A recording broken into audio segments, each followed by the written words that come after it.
జమ్మికుంట మున్సిపాలిటీలోని కొత్తపల్లి గ్రామంలో నూతనంగా electric bike షోరూమ్ను ప్రారంభించిన కాంగ్రెస్ పార్టీ ఇన్ఛార్జ్ ఉడతల ప్రణవ్ బాబు.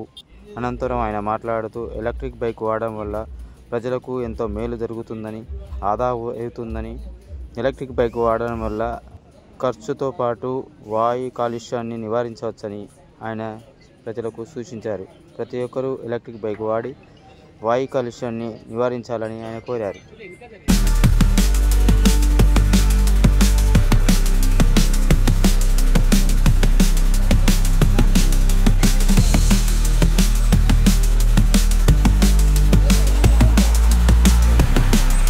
ఏంటంటే ఇది ఎలక్ట్రిక్ స్కూటర్స్ ఇలా దాదాపు వీళ్ళు ఇప్పుడే అని చెప్తున్నారు 8 మోడల్స్ వీళ్ళ దాంట్లో అందుబాటులో ఉన్నాయి.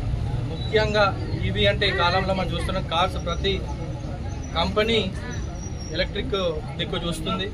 ఎన్వైరన్మెంట్ మెయిన్గా ముఖ్యంగా ఇవి ఎందుకు ప్రాధాన్యత చెందుతుంది, అందరు ఎందుకు వాడుతున్నారంటే ముఖ్యంగా కాలుష్యం, ఎన్వైరన్మెంట్.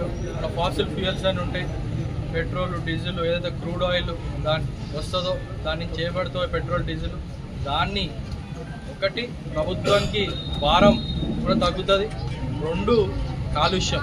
ఈ 2 ప్రధానమైన అంశాలు ఎలక్ట్రిక్ వెహికల్ సంబంధించినవి. అది కాకుండా ఈరోజు ఇప్పుడే చెప్తున్నారు బైక్ దాదాపు ఇప్పుడు టెక్నాలజీ కొత్తది తీసుకొస్తున్నారు. దాదాపు 300 కిలోమీటర్లు ఒక ఛార్జింగ్లో వస్తుందని చెప్పి వీళ్ళు చెప్తున్నారు. ఇప్పుడు అది చాలా గొప్ప విషయం, వాళ్ళు అభినందించాలి. అది కూడా వాళ్ళ మెయిన్ హెడ్ ఆఫీస్ మన హుస్నాబాద్ పక్కన హుస్నాబాద్ నియోజకవర్గంలో ఉంది. అదే మన ఉమ్మడి జిల్లాలోనే వీళ్ళు ఒక ఫ్యాక్టరీ కూడా రానున్న రోజుల్లో ప్రారంభించి ఉపాధి కల్పిస్తారని చెప్తున్నారు.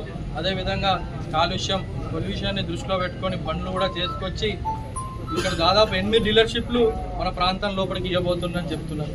ఉపాధి కల్పన ప్లస్ కొత్త ఎంటర్ప్రినర్షిప్, ఎవరైతే డిస్ట్రిబ్యూటర్లు ఇప్పుడు జానీ గారు కానీ తిరుపతి కానీ అండ్ ఒక బిజినెస్ పరంగా ముందుకు పోతున్నారు. అనేక రకాల మహిళలకు కూడా స్కీమ్స్ ఉన్నాయని వీళ్ళు చెప్తున్నారు. కాబట్టి ప్రతి ఒక్కళ్ళు వచ్చి వాళ్ళకి ఏదైతే ఈ బండి చూసి నచ్చిన వాళ్ళందరూ బండి తీసుకోవాలి, వాడాలి, కనీసం టెస్ట్ డ్రైవ్ అని చేసి వాళ్ళ ఒక అనుభూతి కూడా పొందాలని మరొకసారి అందరినీ కోరుకుంటూ, మరి ముఖ్యంగా శ్రీకాంత్ గారికి కూడా అభినందనలు తెలియజేస్తూ థ్యాంక్ యూ.